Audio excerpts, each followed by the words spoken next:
তোকে যদি আমি এখন নিয়ে যাই, তা আমি তো পরীদের খপ্পরে পড়ব। পরী বলে কিছু আছে? তখন উনি বলেছিলেন, হ্যাঁ আছে, সব আছে।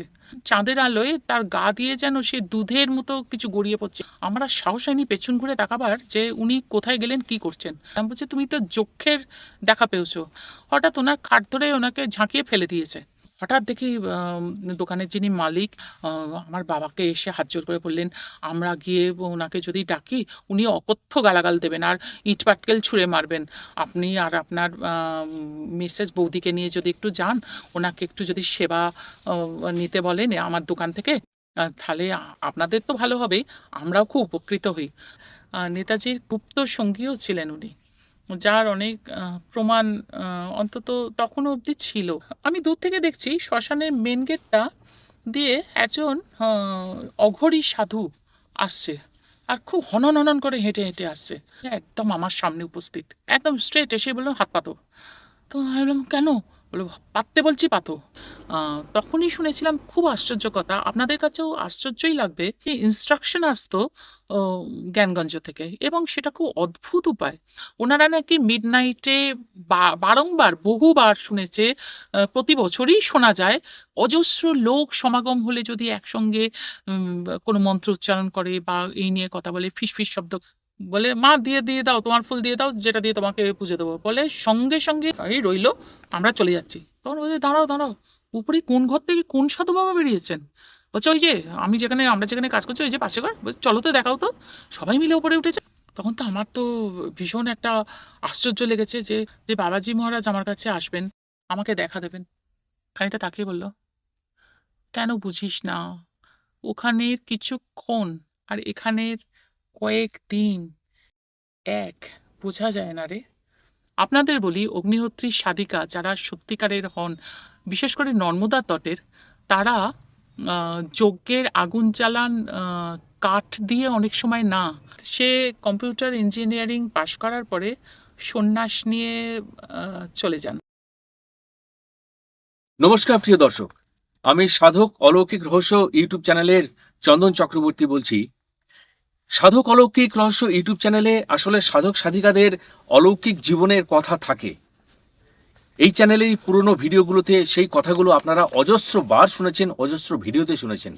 কিন্তু আজ যিনি তার নিজের জীবনের বিভিন্ন সাধক সাধিকার সান্নিধ্যে আসার দৈব অলৌকিক আশ্চর্য কাহিনীগুলি আমাদের শোনাতে এসছেন, তিনি এই চ্যানেলের পূর্ব পরিচিতা শ্রদ্ধেয়া মাননীয়া পম্পা চৌধুরী। পম্পাদি তার এই সুদীর্ঘ জীবনে বেশ কিছু সাধক সাধিকার খুব ঘনিষ্ঠ সান্নিধ্যে এসছেন, এবং এই সান্নিধ্য তার আধ্যাত্মিক গভীরতাকে আরো বাড়িয়েছে, তাতে কোনো সন্দেহ নেই। কিন্তু কি ছিল সেই সমস্ত সাধক সাধিকার অলৌকিক কাহিনী, যেগুলি আজও তাকে ভাবায়, আজও তাকে আধ্যাত্মিক চিন্তায় উদাসীন করে তোলে? সেই ঘটনাগুলি আজ পম্পা চৌধুরী আমাদের সামনে উপস্থিত করবে। আমার সঙ্গেই বসে আছেন পম্পাদি। পম্পাদি, আপনাকে সাধক অলৌকিক রহস্য চ্যানেলে আমি স্বাগত জানাই। আজকে পম্পাদি, আপনার কাছ থেকে সেই ধরনের কিছু কথা শুনবো, এবং কিছুক্ষণের জন্য আমরা সেই জগতে হারিয়ে যেতে চাই যেখানে দুর্লভ সাধক সাধিকাদের সান্নিধ্যের অভিজ্ঞতা যদি আপনি আমাদের সামনে পরিবেশন করেন। হ্যাঁ, নিশ্চয়ই। আমার প্রথমেই সব সাধক সাধিকার উদ্দেশ্যে জানাই প্রণাম। আমার গুরু দেবতা বাবাজির উদ্দেশ্যে জানাই প্রণাম। আর আমার ইহজীবনের যাদের জন্য আমার এই সব দুর্লভ অভিজ্ঞতাগুলি হয়েছে, প্রথমেই জানাই আমার বাবা মার উদ্দেশ্যে, তারা আজকে নেই ইহজগতে, তাদের উদ্দেশ্যে জানাই আমার সশ্রদ্ধ প্রণাম।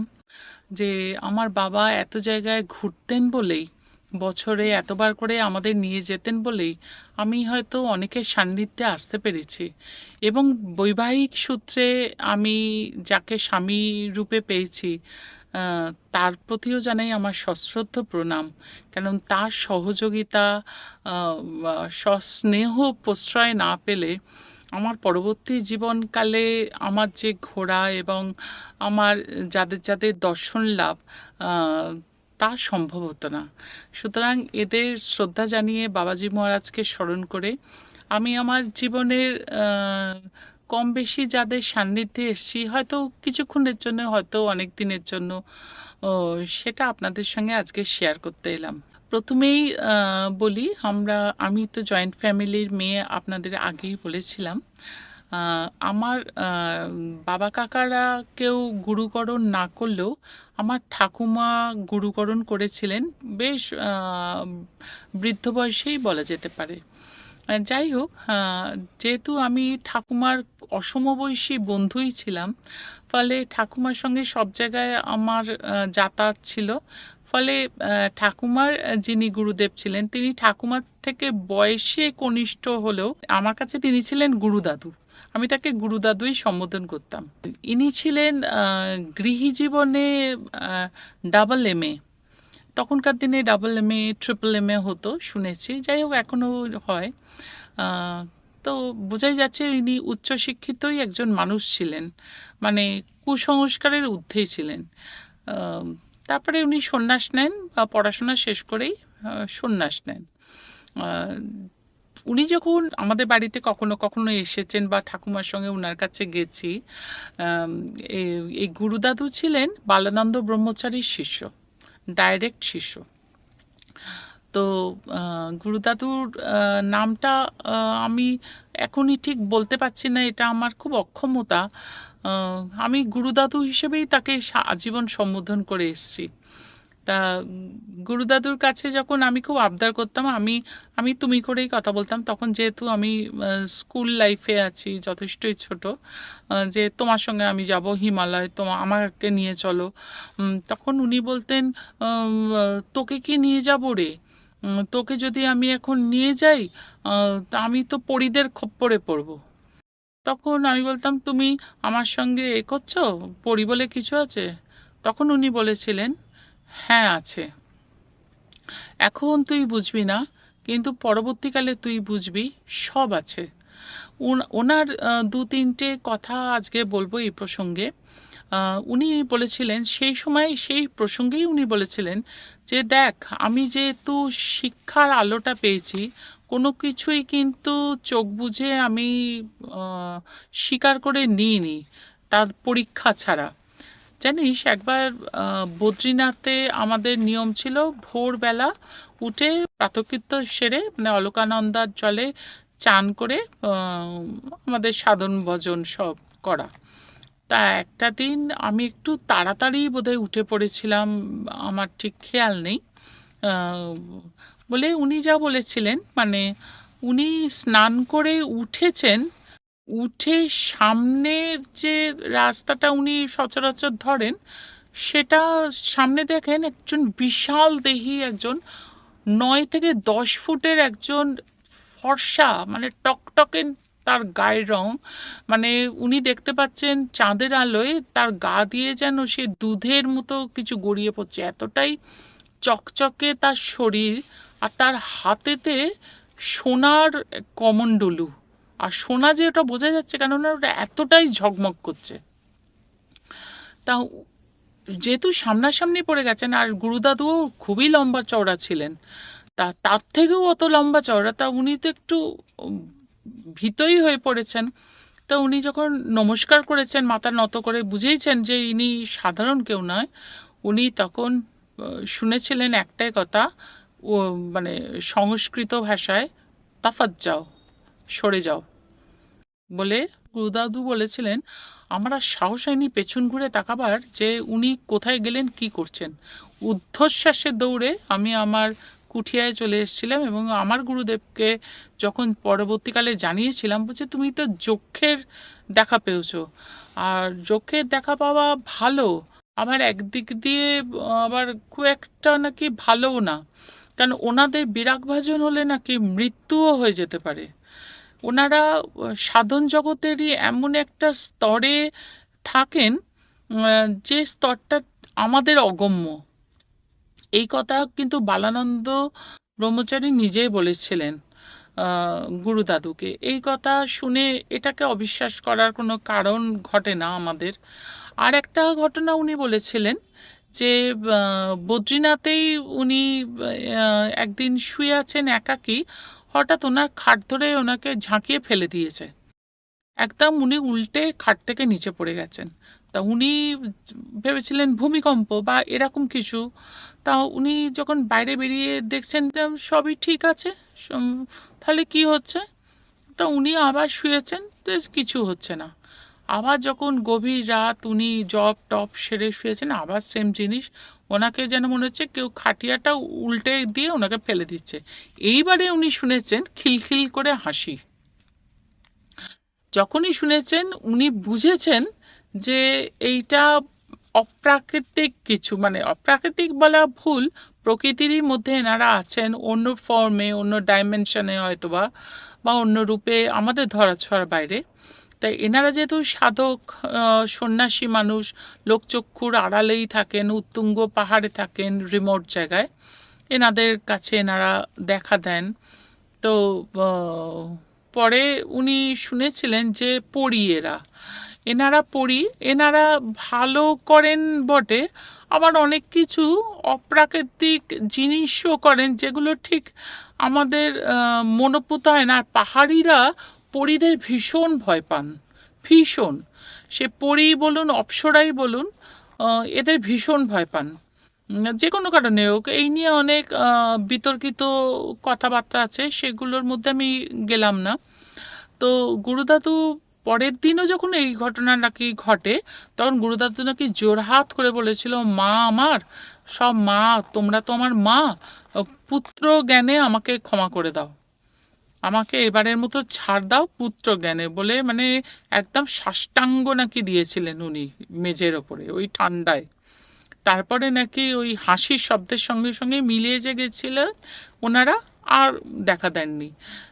গুরুদাদু যেহেতু অতি শিক্ষিত মানুষ ছিলেন, উনি কিন্তু এই দুটো ঘটনা বলেই বলেছিলেন, আর যা কিছু ঘটনা সব আমার সাধন জগতের, যেগুলো তোমাকে বলার নয়, এইগুলো বলার, এবং এইগুলোর কোনো ব্যাখ্যা আমি পাইনি, এবং এগুলো সত্যিকারের ঘটেছিল, আমি দেখেছি, তাই তোমাকে বললাম।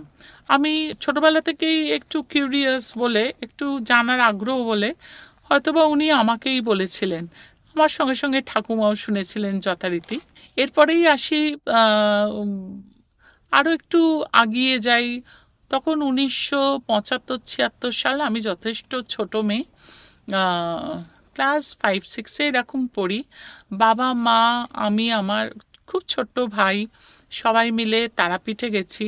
সেই সময় দেখতাম শান্তিনিকেতনে গেলে ওখান থেকে বাবা আমাদের নিয়ে তারাপীঠে যেতেন, এবং দিনের দিনে দর্শন করে আমরা চলে আসতাম শান্তিনিকেতনে। তো এই সময় তারাপীঠে গেছি, মাকে দর্শন করেছি, শ্মশানে গেছি, সব কিছু ঘুরে দর্শন করে প্রণাম টনাম করেছি, যা হয়, ছোট্ট মানুষ আমি তখন।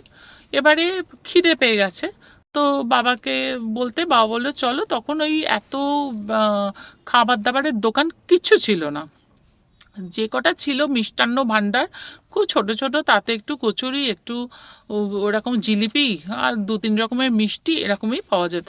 ওই খোলার চাল বা খড়ের ছাউনি ওলা ছোট ছোট আর কি দোকান। তো সেরকমই দোকানে, একটু ভালো বড় দেখে দোকানে আমরা 4 জনে ঢুকেছি। ঢোকার কিছুক্ষণের মধ্যেই আমরা, আমি তো যেহেতু বাইরে দৌড়াদৌড়ি করছি আমার ভাইয়ের সঙ্গে, আমি দেখছি দূর থেকে একজন, পাগল বলা খুবই অন্যায় হবে, মানে একটু কীরকম একজন মানুষ হেলে দুলেই আসছেন।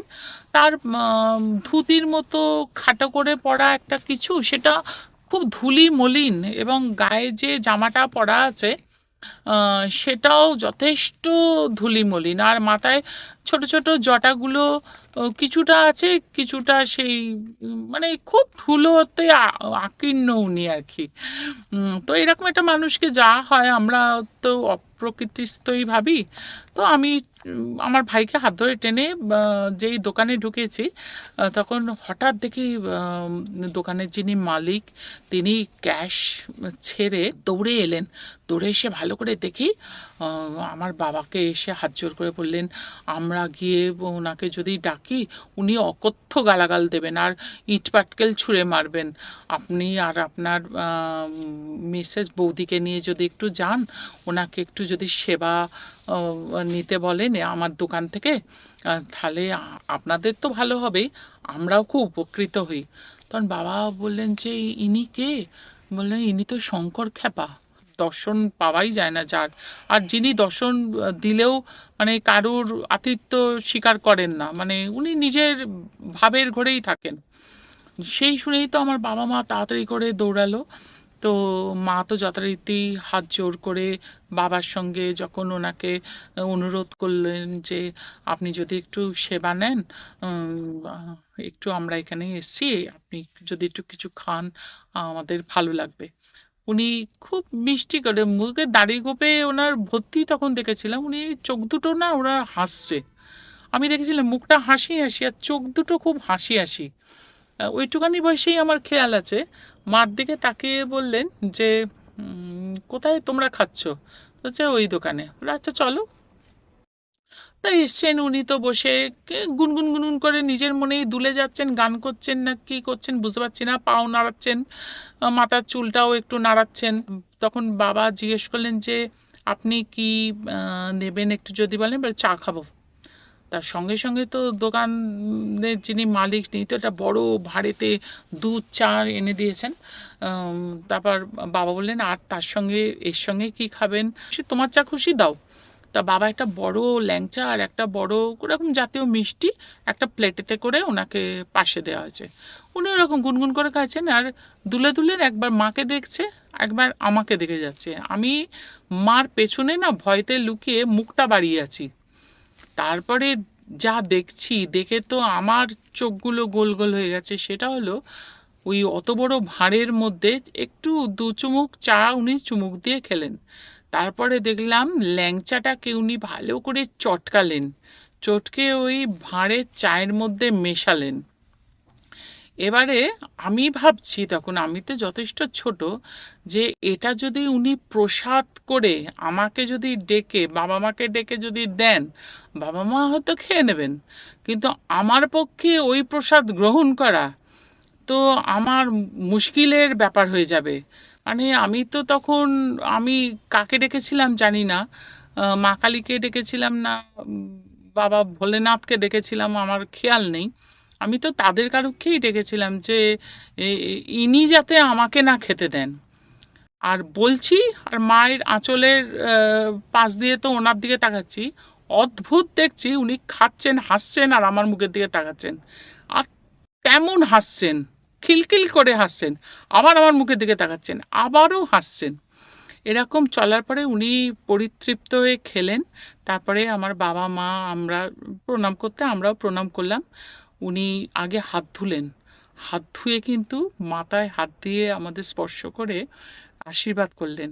আশীর্বাদ করে যেরকম উনি মাথা দোলাতে দোলাতে এসছিলেন ওরকমই দোলাতে দোলাতে আপন মনে চলে গেলেন।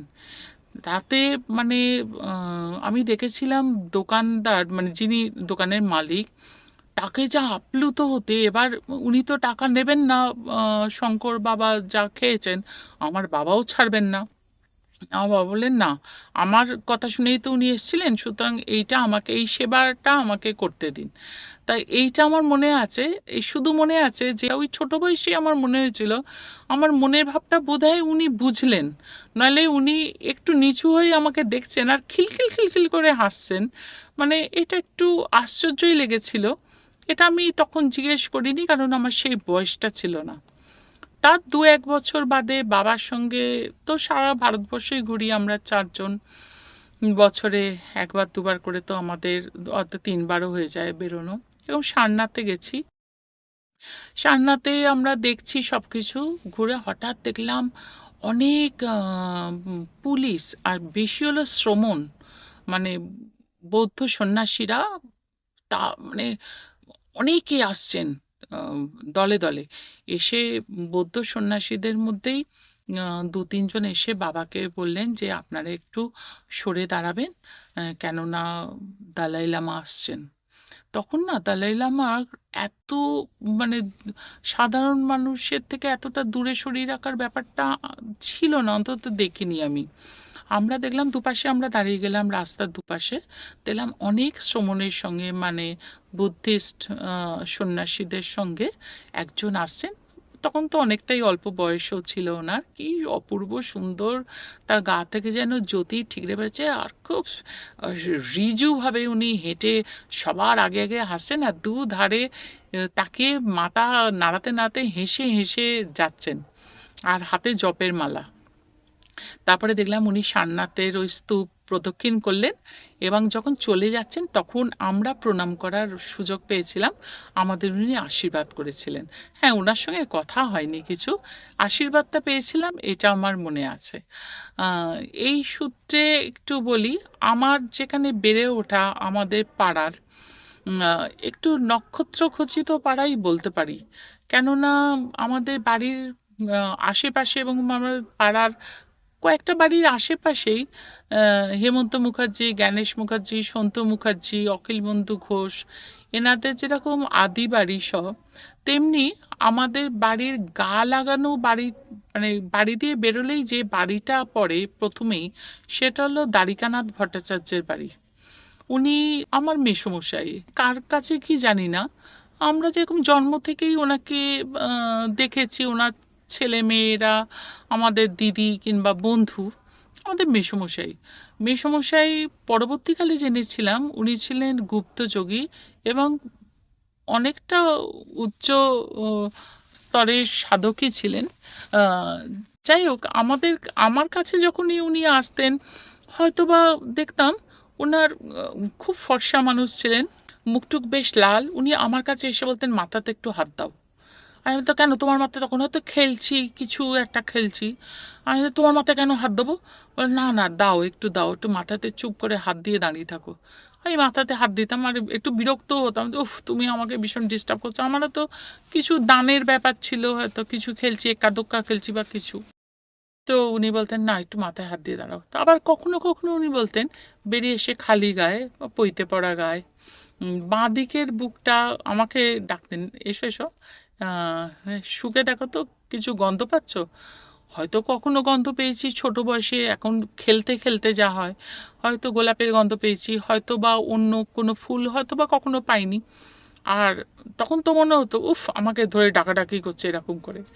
পরবর্তীকালে যখন জেনেছিলাম ওনার পরিচয়, আহ, যে উনি শুধু সাধকই ছিলেন না, উনি ফ্রিডম ফাইটারও ছিলেন। এবং বলতে আজকে দ্বিধা নেই, আজকে নেতাজিরও জন্মদিন, সরস্বতী পুজোও বটে। নেতাজির আহ, গুপ্ত সঙ্গীও ছিলেন উনি, যার অনেক প্রমাণ অন্তত তখনও অবধি ছিল। উনিও দেহ রেখেছেন, অনেক দিন হয়ে গেল। মেসমশাই যেদিন মারা যান, অদ্ভুতভাবে দেখেছিলাম মেসমশাইয়ের হাতটা না, এইটা না এইরকমভাবে করে গোনা, এই অবস্থায় দুটো হাতেই দুটো কর এরকম করা। তো এরকম তো আমরা দেখি না সচরাচর। কেওড়াতলায় ওনার শেষকৃত্য হয়েছিল, সেখানে যখন আমরা সবাই গেছিলাম, গিয়ে দাঁড়িয়ে আছি, ওনার তো শরীরটা শোয়ানো আছে। এই সময় আমরা একটু বেরিয়েছি, আমরা কয়েকজন একটু বেরিয়েছি। বেরোতে আমি দূর থেকে দেখছি শ্মশানের মেন গেটটা দিয়ে একজন অঘরী সাধু আসছে, আর খুব হনন হনন করে হেঁটে হেঁটে আসছে। তো আমি তো দেখে বেশ ভয় পেয়েই, আমি তো ভাবছিলাম কোন দিক দিয়ে আমি একটু আড়াল খুঁজবো। ও মা, দেখি একদম ওই কালো, ওনাদের যা ড্রেস তাই পরেই উনি জটা জুট নিয়ে একদম আমার সামনে উপস্থিত, এবং আমাকে একদম স্ট্রেট এসে বললো, হাত পাতো। তো আমি বললাম, কেন? বলো, পাততে বলছি, পাতো। এবার যে মুহূর্তে পেতেছি, একটা এত বড় রুদ্রাক্ষ আমার হাতের উপর, আর তার সঙ্গে সঙ্গে নিজের জটাটা ছিঁড়ে, জটার খানিকটা চুল ছিঁড়ে আমার হাতের ওপর দিয়ে আরও কী সব দিলেন, দিয়ে বললেন, ফু দিয়ে ওড়াও। ফু দিয়ে ওড়াতে সবই উড়ে গেল, রুদ্রাক্ষটা তো রয়ে গেল। উনি বললেন, এটা রাখো, আমি গঙ্গোত্রী থেকে আসছি, দিলাম, রাখো। তখন আমার হাজব্যান্ড পাশেই ছিলেন। তো উনি বললেন যে, আপনাকে কিছু প্রণামী। উনি একটু ভ্রুটা কুঁচকে দাঁড়ালেন, তারপরে বললেন, আচ্ছা দাও। তা চা দেওয়ার দিয়েতেই উনি আর দিকপাত করলেন, এক সেকেন্ডে উনি দাঁড়ালেন না, যেরকম ত্রিশূলটা হাতে নিয়ে ঢুকেছিলেন, ত্রিশূলটা হাতে নিয়েই চলে গেলেন। এইবারে আমি ওই রুদ্রাক্ষ নিয়ে কী করব, আর পেয়েছিও শ্মশানে একদম চুল্লির সামনে দাঁড়িয়ে, যেখানে মেসমশাই শরীর শোয়ানো আছে, সেখানে তো আমাকে অনেকেই পরামর্শ দিল যে এটা বাড়িতে শুদ্ধি করে প্রতিষ্ঠা করা। তা শুদ্ধি করে প্রতিষ্ঠা করেছিলাম বটে, যেরকম করে আমাকে বলা হয়েছিল। কিন্তু আম সব জিনিস না গৃহীদের জন্য নয়। আ এইটা আমি জানতাম না। আ আমি জেনেছিলাম নর্মদা তীর্থে যখন আমি যাই, তখন অমরকণ্টকে যে সাধিকা মার সংস্পর্শে আসি এবং ভীষণ স্নেহ পাই। উনি বাঙালি মা নামে পরিচিত। উনার নাম ছিল রীতা। ভীষণ শিক্ষিত ছিলেন উনি। আমি যত সাধক সাধিকার কথা আপনাদের বলছি, সবাই উচ্চ শিক্ষিত বা উচ্চ শিক্ষিতা গৃহী জীবনে ছিলেন। তা উনি কিন্তু একটু বকুনি দিয়েছিলেন তারপরে, যে উম, ওইভাবে নয় যে তুমি এটা করো বলেননি। আমি বলেছিলাম, মা জানো এরকম পেয়েছি, কি করছো? আমি তখন বলছিলাম, আমি তো ঠাকুরের আসনের উপর কৌটোর মধ্যে রেখে পুজো করছি। আহ, তখন আমাকে বলেছিলেন ফোনেতেই, ওনার সঙ্গে কথা হতো মাঝে মাঝে, তখন উনি বলেছিলেন আমাকে যদি ওরকম কেউ দিতেন আমি নমস্কার করতাম এবং এসে গঙ্গা কিংবা জলেতে মানে ওটা ছেড়ে দিতাম। জেনে রাখো পম্পা, সব কিছু না সংসারীদের জন্য নয়। এই কথা যেহেতু আমার কানে চলে গেছিল, আর আমি জানি সাধন জগতের কেউ না অত ডাইরেক্ট আদেশ ঠিক দেন না, এরকম করে না কথাটা বলে দেন ইনডাইরেক্ট ওয়েতে। সে আপনি মানলে মানবেন, আমি কিন্তু মেনেছিলাম। শ্রদ্ধার সঙ্গেই সেই রুদ্রাক্ষটিকে প্রণাম করে পুকুরে দিয়ে দিই। কেননা বুঝেছিলাম এটি হয়তো উনি কোনো নির্দেশ অনুসারে আমাকে দিয়েছিলেন হয়তো, কিন্তু আমি সংসারে আবদ্ধ তো, এটা আমার জন্য ঠিক নয়। এই প্রসঙ্গে আরও কিছু ঘটনা আপনাদের পরে বলবো। আমাদেরই বাড়ির একটি অংশ আমার বাবার ঠাকুমা একসময় এক বিক্রি করে দিতে বাধ্য হন। যিনি কেনেন তিনি হলেন বিশুদ্ধানন্দ পরমহংসের আহ, শিষ্য। তিনি তার গুরুকে ওইটা ঋণমুক্ত হন আর কি, গুরুকে দিয়ে। এইটুকুনি আমি যা শুনেছি। ফলে আমার বাবারাও জন্মে অবধি দেখেছেন ওই অংশটি বিশুদ্ধানন্দ পরমহংসের কলকাতার আশ্রম। বিশুদ্ধানন্দ পরমহংসের শেষ জীবনটা, শেষ দেহ ত্যাগ অবধি ওইখানেই ওনার কাটে। উনি বন্ডুল গ্রামে যাতায়াত করতেন, বর্ধমানে আশ্রম।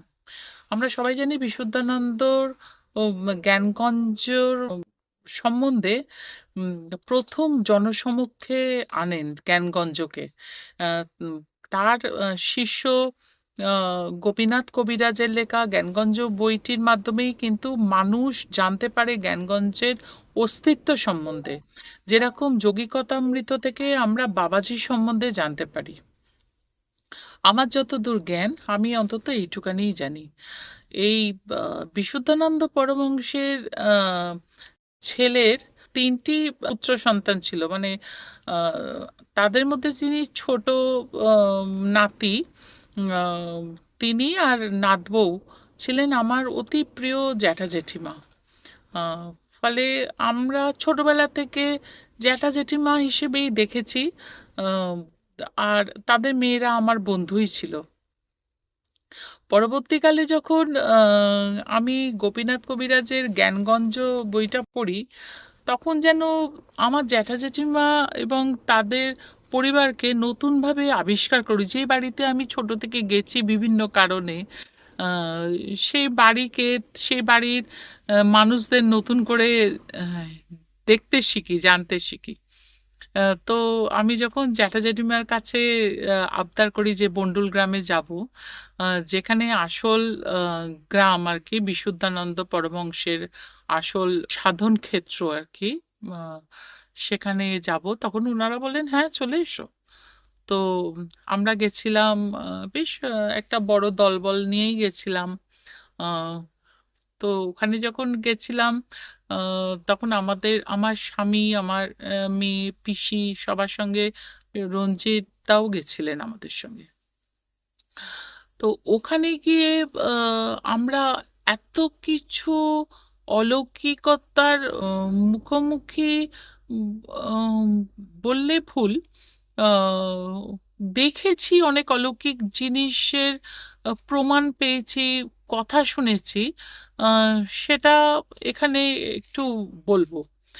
সেটা হলো জ্যাঠামশাই নিজেও, এখানেও কিন্তু আমি বলছি জ্যাঠামশাই কিন্তু উচ্চ শিক্ষিত। উনি এমএ পাস ছিলেন, উনি লয়ার ছিলেন, ল পাসও ছিলেন। আহ, সুতরাং জ্ঞান বুদ্ধি আমাদের থেকে কোনো অংশে কম নয় ওনার। উনি আমাদের বলতেন, বলেছেন সেদিন অন্তত আমরা যখন প্রশ্ন করেছিলাম, রঞ্জিত দা প্রশ্ন করেছিলেন যে হুম, আপনারও তো অনেক বয়স হয়ে গেছে, তখন জ্যাঠামশাইয়ের বেশ ৮০-র ওপরে বয়স, যে আপনার পরে আপনার দাদারা, ও বড় জ্যাঠামশাই মেজো জ্যাঠামশাই কেউ বেঁচে নেই, তো কে দেখবেন? বলেছিল এটা আমার চিন্তা না, আমাদের চিন্তা না, যাদের চিন্তা, যেখানকার চিন্তা তারাই করবেন। তখনই শুনেছিলাম, খুব আশ্চর্য কথা, আপনাদের কাছেও আশ্চর্যই লাগবে। আহ, জানি না বিশ্বাস করবেন কি করবেন না, সেটা আপনাদের ওপর। এখনো অবধি নাকি, অন্তত আমি যখন গেছি 2009 সালে, তখনও অবধি নাকি যে কোনো আশ্রম সম্বন্ধে বা কিছু সম্বন্ধে ইনস্ট্রাকশন আসতো আহ, জ্ঞানগঞ্জ থেকে, এবং সেটা খুব অদ্ভুত উপায়। সেটা হলো একটা চিঠি নাকি চলে আসতো উড়ে। আহ, কখনো দেখা যেত ওনারা যেখানে জব করেন সেই আসনের ওপর পড়ে আছে, কখনো বালিশের পাশে পড়ে আছে, এবং তাতে আহ, এনাদের নাম ঠিকানা বা কোথা থেকে আসছে কিছু নেই। আমরা না এরকম জিনিস কিন্তু পড়েছি তপভূমি নর্মদায়, যেখানে শৈলেন্দ্রনারায়ণ ঘোষাল শাস্ত্রীরও কিন্তু এরকম একটা অভিজ্ঞতা হয়েছিল। এখানেও যখন আমরা নিজের কানে শুনি আমরা, তখন খুব আশ্চর্য হই। তখন আমরা ন্যাচারালি সবাই জিজ্ঞেস করছি যে কোনো পোস্ট অফিসের কোনো ছাপ নেই বা কিছু নেই, কারণ তখন তো মোবাইলের অতটা রমরমা ছিল না। তো আমরা বলছি না, পোস্ট অফিস কেন থাকবে, আজীবন যা হয়ে এসছে, 100 বছর ধরে যা হয়ে এসছে, তাই আমার দাদুর আমলে হয়ে এসছে। ওনারা 3 নাতি দাদুকে দেখেছেন এবং ভালোই দেখেছেন। তো দাদুর আমলে যেরকম হয়ে এসছে, এখনো তাই হচ্ছে, হবেও তাই হবে। আমি তখন জিজ্ঞেস করেছিলাম যে জ্যাঠামশাই, মানে আপনারা না পেয়ে তো ওটা অন্য কোনো জায়গাও পড়ে থাকতে পারে, মানে আপনারা দেখতে পেলেন না? বলে না, এরকম হয়নি, এমন জায়গাতেই চিঠিগুলো আসে নাকি উড়ে, যে কোনোভাবেই হোক, যেটা আমাদের চোখে পড়ে এবং তাতে পুরো নির্দেশ থাকে। এই সময় দর্শন করেছিলাম বিশুদ্ধানন্দের প্রতিষ্ঠিত অষ্টমুণ্ডি আসনের উপরে শিবলিঙ্গ। যে শিবলিঙ্গটি উনি জ্ঞানগঞ্জ থেকে এনেছিলেন, যা এরকম হাঁসের ডিমের আকারের উনি ছিলেন, খুব সুন্দর দেখতে। তার নাকি প্রহরে প্রহরে রং চেঞ্জ হতো। সেটা উনি ভবিষ্যৎবাণী করেছিলেন 100 বছর পূর্ণ হলেই এটা হারিয়ে যাবে কিংবা ডিস্ট্রয় হয়ে যাবে। 100 বছর যখন পূর্ণ হয় 2005 সালে, একদিন সকালবেলা দেখা গেল উনি নেই, মানে শিবলিঙ্গটি নেই। তখন নাকি জ্ঞানগঞ্জ থেকেই আবার এরকম চিঠি মারফত নির্দেশ এসেছিল যে নর্মদার তটে কোথা থেকে তেমনই একটি আহ, মানে অলৌকিক শক্তিধর লিঙ্গ পাওয়া যাবে। এবং এনারা গেছিলেন, এই চট্টোপাধ্যায় পরিবার থেকেই এনারা গেছিলেন, যাদের যাদের নির্দিষ্ট করে রাখা হয়েছিল, তারা তারা গিয়ে লক্ষণ বুঝে নিয়ে এসছেন, যাকে আমরা দর্শন করেছি 2009 সালে কি 10 সালে। তিনিও এত সুন্দর, এত রূপবান যে বলে বোঝানো যাবে না। আর আমরা সবসময় তো দেখি শিবলিঙ্গ জনিপীঠের ওপর বসানো, বা এটা দেখেছিলাম অষ্টমুণ্ডি আসনের উপরে প্রতিষ্ঠিত। অন্তত আমি যতদূর জানি, আমার সাধনার উপরে অত নলেজ নেই, আমি যা শুনেছিলাম তাই জানি। এবং এনারও কিন্তু অত প্রহরে প্রহরে রং চেঞ্জ হলো, প্রকটভাবে বোঝা না গেলেও বোঝা যায়। এটা কিন্তু সত্যি আমরা দেখেছিলাম। আমরা তো বেশ ঘন্টা দুয়েক ওই হলঘরটাতে ছিলাম। হলঘরের একটা পোর্শনে ওই শিব মন্দিরটি, সেখানে পুজো দিয়েছিলাম, সব করেছিলাম। তার অপূর্ব রূপের ছটা মানে না দেখলে না তাকে বর্ণনা করা আমার পক্ষে সম্ভব নয়। এইখানেই শুনেছিলাম যে শিবরাত্রির এর আগের দিন থেকে নাকি তাড়াতাড়ি করে সন্ধ্যা নাবার আগেই নাকি পুজো পাঠ করে দরজা বন্ধ করে দিতে হয়। ওই অত বড় হলঘরে, যে হলঘরে অন্তত ও 500-600 জন তো ধরবেই ধরবে, এরকম তার একটা পোর্শনে আর কি ঢুকে গেলে ঠাকুরঘর তাকে দেখা যায়, মানে শিবকে দেখা যায় পুরো হলঘর থেকেই। সেখানে এই বাড়িতে, পাশের বাড়িতে, এই ঠাকুর বাড়িটা পুরোপুরি আলাদা।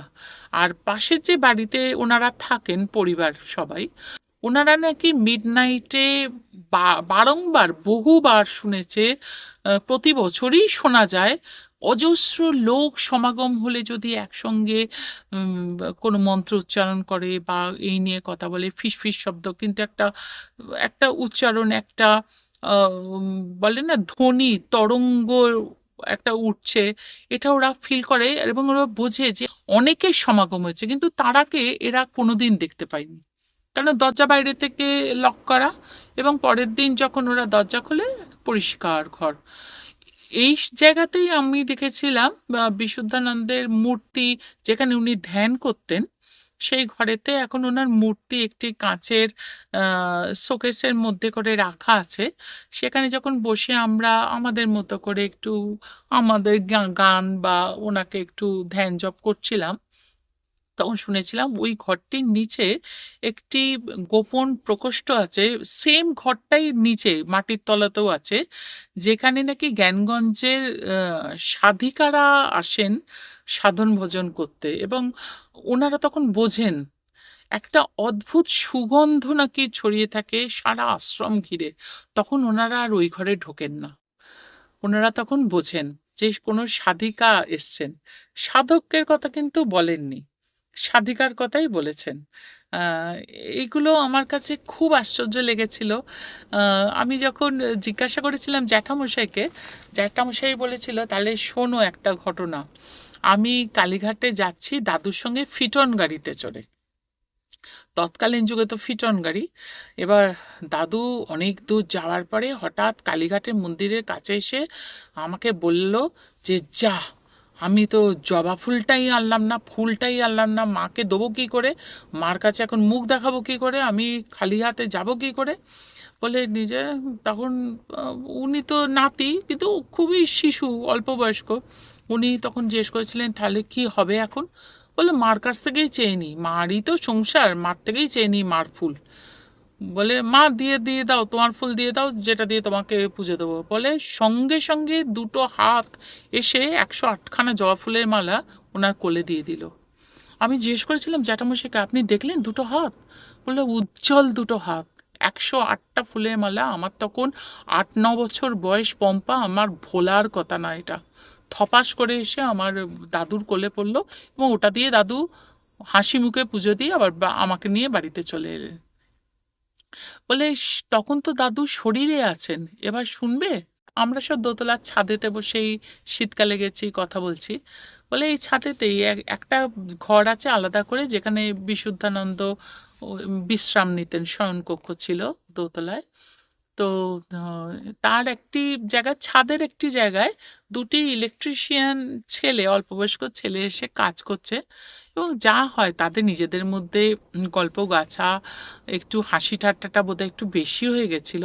এনারা কিন্তু বলেছিলেন বারবার করে যে আশ্রমে কিন্তু নীরবতা পালন করা একান্ত দরকার, তোমরা বাচ্চা একটু আস্তে ধীরে কাজ করো আর কথা কম বলো। ওরা তো যাই হোক কতটা বোঝেও না, শুনেও নি, হয়তো বা একটু বেশি জোর হয়ে গেছিল। বলে দড়াম করে নাকি দরজাটা খুলে যায় ওই সাধন কক্ষে, মানে ওনার শয়ন কক্ষই বলবো। একটা লম্বা মানুষ নাকি বেরিয়ে আসেন একদম, আহ, এরপরে মানে বোঝাই যাচ্ছে উনি সন্ন্যাসী। এসে প্রচণ্ড ধমক দেয় দুটি ছেলেকে, যে তোমাদের লজ্জা করে না, এত জোরে একটা আশ্রম, এত জোরে চিৎকার চেঁচামেচি, আস্তে ধীরে কাজ করা যায় না। তখন ওরাও যা হয় একটু রেগে মেগে বলেছে, কি করব সাধু বাবা, এরকম দুমদুম করে না মারলে তো হাতুড়ি দিয়ে পেরেক না ঠুকলে পেরেকটা লাগবে কি করে। বলে ঠিক আছে সেটা মানা যায়, কিন্তু তোমাদের হাসি ঠাট্টাটা কি একটু কম করলে চলে না, একটু তাড়াতাড়ি কাজ করা যায় না, আমার তো অসুবিধে হচ্ছে। হ্যাঁ, বলে দুমদুম করে গিয়ে আবার দরজা বন্ধ করে দেন। এরাও খুব রেগে গেছে, এরাও সমস্ত কাজ ফাজ বলে চল তো নিচে চলে যাই, এখানে কাজই করব না, একটু কাজ করবে, একটু হাসি ঠাট্টা করলে এত বকুনি। নিচে যখন গেছে তখন তো জ্যাঠা জেঠিমারা সব আছেন, তা ওরা যখন দুমদুম করে নেমে এসছে তখন ওরা জিজ্ঞেস করছে তোমাদের কাজ হয়ে গেছে, বলে না এখানে আর কাজ করব না। বলে কাজ করবে না কি, কেন কি হয়েছে, বলে ওপরে সাধু বাবা এই সান বকেছে আমাদের, উম, আমাদের রাগ হয় না বুঝি, আমরা কাজ করব সারাদিন খাটাখাটি করবো, একটু হাসি ঠাট্টা মজা করব না, তাতে ওনার সাধনার এত বিঘ্ন হয়ে গেল, উনি এত এত করে বকলেন আমাদের চিৎকার করে করে। আবার বললেন যে এবার যদি না চিৎকার থামাও তাহলে কিন্তু দেখে নেবো তোমাদের। হ্যাঁ, আমাদের দেখার দরকার নেই, এই রইলো, আমরা চলে যাচ্ছি। তখন বলছে দাঁড়াও দাঁড়াও, উপরে কোন ঘর থেকে কোন সাধু বাবা বেরিয়েছেন। বলছে ওই যে আমরা যেখানে কাজ করছি ওই যে পাশে ঘর। বলছে চলো তো দেখাও তো। সবাই মিলে উপরে উঠেছে, বলছে এই ঘর থেকে বেরিয়েছে। বলছি এই ঘর থেকে বেরিয়েছে, বাইরেটা দেখো তো। বাইরে দেখছে এই এত বড় তালা। ওরাও অবাক, ওরা দুজনে মিলে চিৎকার করছে এখান থেকেই বেরিয়েছেন সাধু বাবা। ওরাও বলছে এখান থেকে বেরোতে পারেন না।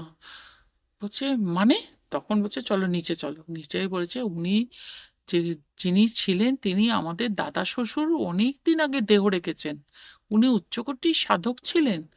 সেই শুনে তো এরা আবার ভয়ও পেয়ে গেছে। এরা বলছে আপনারা দাঁড়ান, আমরা তাড়াতাড়ি কাজ সারবো। কাজ টাজ সেরে তারা নাকি যাওয়ার সময় সাষ্টাঙ্গে ক্ষমা প্রার্থনা করে সেই ঘরের সামনে সেই ক্ষমা করে দাও প্রভু বলে নাকি এক দৌড়। বলছে এখন তাদের অবস্থা দেখলে মানে সত্যি আশ্চর্য হতে হয়, তাদের মানে এত আশীর্বাদ তারা পেয়েছিল, তারা ফুলে ফেঁপে উঠেছে। এরকম আর কি আশীর্বাদটা ঘুরে এসছে। এই বাড়িতেই দেখেছিলাম সব ব্যাপারেই না মানে সব কথাটা অত ওপেনলি বলার চলটা নেই।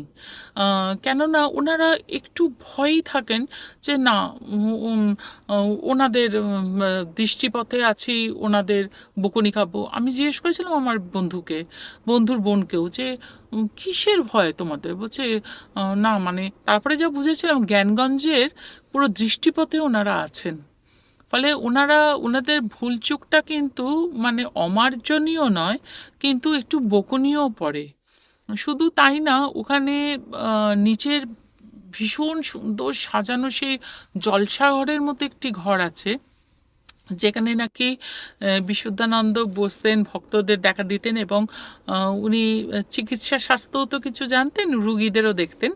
ওখানে বড় বড় অয়েল পেন্টিংয়ের মধ্যে বড় বড় মুনি ঋষিদের ছবি একদম অয়েল পেন্ট করা আছে। আমি তখন জিজ্ঞেস করেছিলাম যে তখন তো জ্ঞানগঞ্জ সম্বন্ধে কিছুটা জানি, যে এনাদের ছবি, আর একটা ছবি তো পুরো তোলা মানে ক্যামেরায় তোলা। আমি তখন জিজ্ঞেস করেছিলাম এনারা জ্ঞানগঞ্জের তো সেই ঋষি। বলছে হ্যাঁ, তোমরা দেখছো এইটুকানি। আমরা ওনাদের অনুমতি নিয়ে হয়তো একটা দুটো ছবি তুলেছি, কারণ জ্যাঠামশাই হঠাৎ করেই বলেছিলেন পম্পা তুলুক, কিচ্ছু হবে না। তো একটা দুটো ছবি তুলেছিলাম, কিন্তু জনসমক্ষে কোনোদিনও আনিনি। এখনও যখন ছবিগুলো কখনো কখনো দেখি খুব আশ্চর্য হয়ে যাই যে এনারা জ্ঞানগঞ্জের সাধক শুধু নয়, এনারা নিয়ে গেছিলেন বিশুদ্ধানন্দকে ছোটবেলায়, তার ছেলেকে দীক্ষা দিয়েছেন, তার নাতিদের কাছে আসেন, তারা তারাও আবার গুরু মহারাজ এরকম না, দাদা গুরু এরকমই বলেন, সম্বোধন করতেন। উম, জ্যাঠামশাইরা শুনেছি। আহ, এগুলো না খুব আশ্চর্য লেগেছিল আমার। এটা হলো বন্ডুল গ্রামের কথা। যখন আমি বাড়ির পাশের আশ্রমে একদিন হঠাৎ করেই চলে যাই, ভীষণ টানছিল আমার মনটা যে জ্যাঠামশাই জেঠিমা এসছেন, একটু দেখা করি। আর ওই ঘরে, যে ঘরে ওনার শেষ জীবনটা কাটে বিশুদ্ধানন্দ পরমহংসর, যেখানে উনি দেহ ত্যাগ করে নাকি যে ঘরে, সেই ঘরটা একটা টাইমে খোলা হয় টাইমে বন্ধ হয়। তা আমি তো টাইম ওভারই হয়ে গেছে, আমি যখন গেছি যা হয় একটু জ্যাঠাইমা জ্যাঠামশাইয়ের সঙ্গে একটু গল্প টল্প করে এবার বেরোবার সময় আমার যেন মনে হলো একটু প্রণাম করে যাব না। তখন জ্যাঠামশাইকে বললাম, জ্যাঠামশাই আমার খুব ইচ্ছা ওনাকে একটু প্রণাম করব, করা যাবে কি? তখন জেঠিমা বললেন যে ওনার তো ঘর পম্পা বন্ধ হয়ে গেছে, এই সময় তো আর খোলা যায় না। উম, কিছুক্ষণ তারপরে আমি এমনি কথা বলছি, দাঁড়িয়ে গেছি আমি আর আমার হাজব্যান্ড, যে চলে আসবো বাড়িতে। তখন দেখছি জ্যাঠামশাই না চোখটা একদম বন্ধ। কিছুক্ষণ পরে চোখটা খুলে বললেন, শুধু পম্পা যাও, পম্পা গিয়ে প্রণাম করে এসো। আর জেঠিমাকে বললেন যে তুমি গিয়ে ঘরে আলোটা জ্বালিয়ে দিয়ে এসো। তো জেঠিমা আমার পেছন পেছন গিয়ে তাড়াতাড়ি করে ঘরে আলোটা জ্বালিয়ে, উনি আর থাকেননি কিন্তু, উনি আমাকে বললেন তুমি বস, একটু বসো, বেশিক্ষণ থেকো না, প্রণাম করে নাও, তোমাকে অনুমতি দিয়েছেন তো। তো কে অনুমতি দিয়েছেন কি দিয়েছেন অত কিছু বুঝিনি, আমি কিন্তু প্রণাম করে খানিকটা বসে একটু থ্যাংক ইউ বলে এলাম, যে তোমার সঙ্গে দেখা করার খুব ইচ্ছা হচ্ছিল, তোমাকে দেখা করে গেলাম। তারপরে বেরিয়ে জেঠিমাকে বলতে জেঠিমা বাইরে থেকে দরজাটা বন্ধ করে লাইট অফ করে দিলেন। আহ, এইটা হলো আমার পাওয়া। জ্যাঠা জেঠিমা হিসেবে নয়, তাদের অন্তরালে থাকা সাধক সাধিকা রূপটাকে প্রত্যক্ষ করা, আর একদিকে মেসোমশাইয়ের অন্তরালে লুকিয়ে থাকা এক সাধককে পাওয়া, এটা এক রকমের পাওয়া। এবারে যার কথা বলবো তাকে না আমি 3 দিন পেয়েছিলাম। আহ, আমার খুব আফসোস যে কেন আগে তাকে পেলাম না, আহ, তাকে আরও একটু পেলাম না। এখন তো আমি যেখানে থাকি, এর আগে থাকতাম বেহালায়, যে ফ্ল্যাটে থাকতাম তার নিচে ফ্ল্যাটে আমার খুব শ্রদ্ধেয় এবং আদরের দিদি, এ, তার গুরুমার কথা বহু বছর থেকেই শুনছি। উনি লাহিড়ী বংশেরই, লাহিড়ী মশাইয়ের আহ, দৌহিত্র বংশের পুত্রবধূ ছিলেন। নাম হলো রেখা লাহিড়ী। সবার কাছে মামনি নামেই উনি পরিচিতা। তো মামনির নামে বহু কথা শুনেছি, বহু কিছু দেখেছি, আমার এত দেখার ইচ্ছে। তো আমি সবসময় বলি যে মামনি কোনোদিন এলে আমাকে একটু যদি নিয়ে যাও, আমি তাহলে ওনার একটু দর্শন পাই। তা সামাও হয়ে উঠছে না। তো একদিন দুপুরবেলা মনে আছে আমি চান করে উঠেছি সবে, সেই সময় নিচের ওই ফ্ল্যাটেতে শাঁখ বাজছে। শাঁখ বাজাটা কোনো বড় কথা নয়, কিন্তু আমার যেন মনে হলো আমাকে হাতটা ধরে না কেউ টানছে। আমার এই হাত ধরে টানা, আমাকে যেন চুম্বকের মতো টানা, এই জিনিস আমার জীবনে বহুবার আগে পিছে ঘটেছে। আর এইবারটা ওরকম তীব্রভাবে এত টান আমার, এতটাই আমাকে অস্থির করে তুললো যে আমার মেয়েকে বললাম যে আমি নিচে যাচ্ছি, আমার মনে হচ্ছে মামুনি এসছেন। আমার মেয়ে তখন বললো, তুমি জানলে কি করে? আমি বললাম, আমার মন বলছে। আর যদি আমার আসতে দেরি হয়, আহ, তুই তোর মতো খেয়ে নিবি, আমার আসতে দেরি হবে। আমি কিন্তু জানি না কেন। বলে আমি একটু ড্রেসটা চেঞ্জ করে নিচে নেমেছি, নিচে নেমে দেখছি একটু লোকজন তো আছেই। হচ্ছে কে এসছেন? তখন খুকুদি বেরিয়ে এসে বললো, আমার ওই দিদি বেরিয়ে এসে বললো যে আমার গুরুমা এসছেন রে। আইলাম, আমি কি একটু দর্শন পাবো না? আহ, তখন ওই দিদি বলল, মামুনি, ও ওপরে থাকে আমার এক বোনের মতো, পম্পা এসছে, ডাক, ভেতরে ডাক। ভেতর থেকে শুনলাম এই কথাটা, এই যে ডাক, ভেতরে ডাক, এই যে আমি মামুনির কাছে গেলাম। পরবর্তী 3টে দিন মামুনি আমাকে কাছছাড়া করেননি, শুধু রাত্রিবেলাটা আমি শুতে যেতাম। এই যে মামুনির কাছে আমি গেলাম, পরবর্তী 3টে দিন আমাকে রাতটুকুনি ছাড়া মামুনি আমাকে কাছছাড়া করেননি। আর 3 দিন বাদে উনি যখন অন্য শিষ্যার বাড়িতে যান, তখন খুকুদির সঙ্গে আমাকেও নিয়ে গেছিলেন, বলছে চল। এই 3টে দিনে আমার যে অভিজ্ঞতা আজকে যেটুকানি বুঝেছি আপনাদের সঙ্গে শেয়ার করছি। মামুনির আহ, খুব মিষ্টি করে কথা বলতেন। ইনিও উচ্চ শিক্ষিত, ম্যাথামেটিক্সে এমএসসি ছিলেন। ইনি গৃহী ছিলেন। এনার ছেলেরা ছিলেন, পুত্র সন্তান ছিল, হাজব্যান্ড ছিল। যদিও তখন হাজব্যান্ড চলে গেছেন। ইনি কিন্তু সবের ভেতর থেকে ওই স্তরে উনি গেছিলেন যে স্তরে পৌঁছানো মানে অনেকের কাছেই স্বপ্ন। আহ, এনার কথা আমি আহ, এনার অনেক ভক্তদের কাছে শুনেছি, আমার অনেক দিদিদের মুখেই শুনেছি, মানে এনার শিষ্যাদের মুখে, যে কখনো কারুর বাড়িতে হয়তো উনি বসে আছেন, একটুখানির জন্য ঘরে কেউ নেই, হয়তো কেউ একজন আছে, তার সামনে ওনার হঠাৎ দেখা গেল পুরো চাদরটা সিঁদুরে ভরে গেছে। আবার কেউ দেখেছেন ওনার ছিন্নমস্তা রূপ, মানে মাথাটা উল্টে গেছে। উনি যখন চিৎকার করে উঠেছে সামনে যে ছিল ভয় পেয়ে, আবার কিছু যারা দৌড়ে এসছে এসে দেখছে উনি ধ্যানস্থ। এরকম মামুনির বহু রূপে মামুনি দর্শন দিয়েছেন সবাইকে। আর ওনার কথায় মানে এদিক ওদিকে যেখানে বসতেন জবা ফুল পড়ে থাকতে দেখাই যেত, মানে বিছানার উপরেই। আমি মনে করি এক্ষেত্রে যে এই যে বিভূতি, এগুলোকে তো বলে বিভূতি বা ঋদ্ধি সিদ্ধি, এইগুলো এনারা আমাদের দেখান অল্প বিস্তর, আমাদের খানিকটা বোঝান যে তোমরাও যদি সাধন পথে এগো তাহলে তোমরাও এটা পাবে। এই কারণেই ওনারা দেখান, নচেত এসব আমাদের দেখাবার ওনাদের কোনো দরকারই নেই। এন মামুনি, নামেও মামুনি, মাই ছিলেন। হ্যাঁ, ওই 3টে দিন আমি আগেও বললাম, 3টে দিন কেন পেলাম, আমি কেন একটু বেশি পেলাম না, এ আফসোস বোধহয় আমার এ জীবনে যাবে না। মামুনির সঙ্গে ওপরে তা আমাকে বলতো তুই তোর বর আর মেয়ের রান্না বান্না করেই চলে আসবি, কিন্তু আমার কাজ ছিল সকালবেলায় রান্না করে চান করেই মামুনির কাছে এসে বসা, মামুনির সঙ্গেই খাওয়া দাওয়া, ওইখানেই সব করা, মানে মামুনি ছাড়বে না। আর আমারও ভীষণ মানে অনেক প্রশ্নের উত্তর পাবা, মামুনির সঙ্গ পাবা, এটারও বিশাল আকর্ষণ। তো এরকম একদিন বসে বসে আমি আর মামুনি গল্প করছি, আহ, মামুনিকে বলছি, মামুনি জানো তা আমার না একটু ইচ্ছা আছে জ্ঞানগঞ্জ সম্বন্ধে জানার। বলে ওসব জেনে তোর কি লাভ?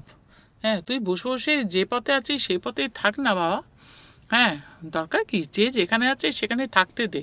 হ্যাঁ, সে যখন যাবার হবে হবে, না হলে না হবে, তুই তোর মতো থাক। বলে তখন আমি বললাম যে আমার আর একটাও আছে, আমার তো গুরুকে বোধহয় আমি দর্শন করতে পারবো না, আমার যিনি গুরু। বললো আমি জানি, আমাকে বললেন, আমি জানি। বললাম যে তার দর্শন কি পাবো? বলো না, কেউ পেয়েছে আজ অবধি সেই যোগ সাধনার মাধ্যমে ছাড়া? হ্যাঁ তুই পাবি। উনি বললেন তুই পাবি। হ্যাঁ তুমি বলছো আমি পাবো? বলে হ্যাঁ পাবি তো, আমি বলছি তো পাবি। আর অন্য গুরুর আসনে কারুকে বসাবার দরকার নেই। তখন না অনেকে উম, মাধ্যমেই মানে আমি এটা পাচ্ছিলাম যে শিষ্য দীক্ষা দেওয়ার আর কি এটা পাচ্ছিলাম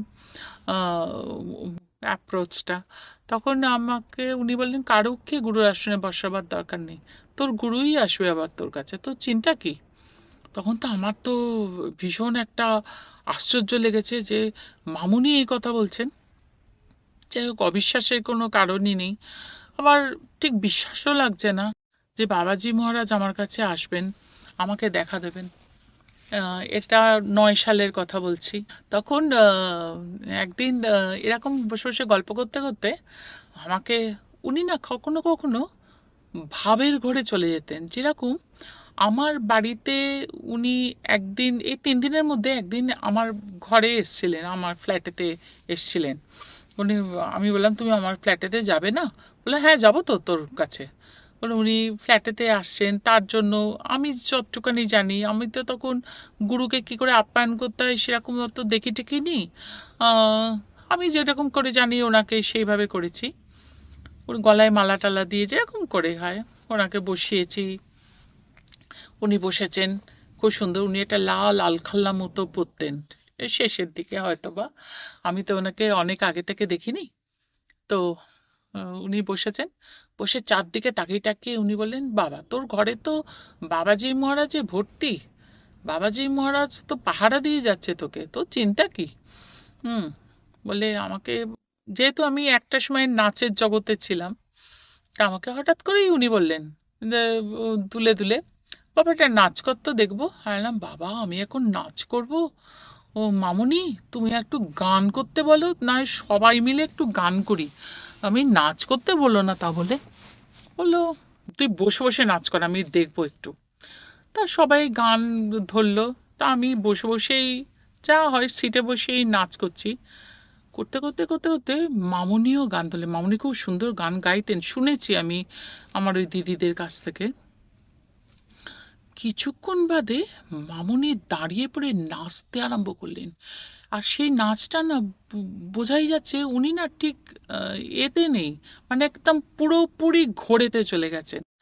আর আমাকে ওই দিদি খুকুদি বলছেন, সবাই বলছে যে আমরা মামুনির গান শুনেছি রে, আমরা মামুনিকে নাচতে দেখিনি কোনোদিনও। মানে একদম, মানে বিভোর হয়ে উনি গান গাইছেন আর নাচছেন। সমস্ত কিছুর পরে ওনার যখন একটু মানে নিজের মধ্যে উনি এলেন, এসে উনি আবার বসে পড়লেন, বসে আবার অন্য কথা বলতে আরম্ভ করলেন। তুই এই করবি, তুই ওই করবি, এমনি কথা এরকম। এই সেদিনটা তো গেল। তারপরের দিন আবার আমি যখন মামুনির কাছে গেছি, মামুনিকে বলছি, মামুনি জানো, তা ওই যে তোমাকে বললাম না, ও তো সেই জ্ঞানগঞ্জের কথা, উফ তুই আর পেছন ছাড়বি না, তোর ভীষণ কৌতূহল মেয়েটা, উফ তোকে নিয়ে আর পারা গেল না, জানিস কি বিপত্তি এসব সংসারে আবদ্ধ থাকলে। আমি না যেভাবে বলছি মামুনি সেভাবেই বলেছিলেন আর কি, আমার মনে আছে বলেই আপনাদের কাছে বলছি। জানিস কি বিপত্তি, একদিন ঘরে ঢুকেছি একটু সাধন ভজন করব বলে, বল সারা দিন সংসারে থাকি, একটু সাধন ভজনের তো একটু দরকার। তা আমি বাপু বলেছি তোরা বাইরে থেকে আহ, ছিটকিনি দে, হ্যাঁ, তো ওরা দেবে না, তা আমি ভেতর থেকে একটু ছিটকিনিটা দিয়ে ফেলেছি, বুঝেছিস, ওটা আমার ভুল হয়ে গেছে।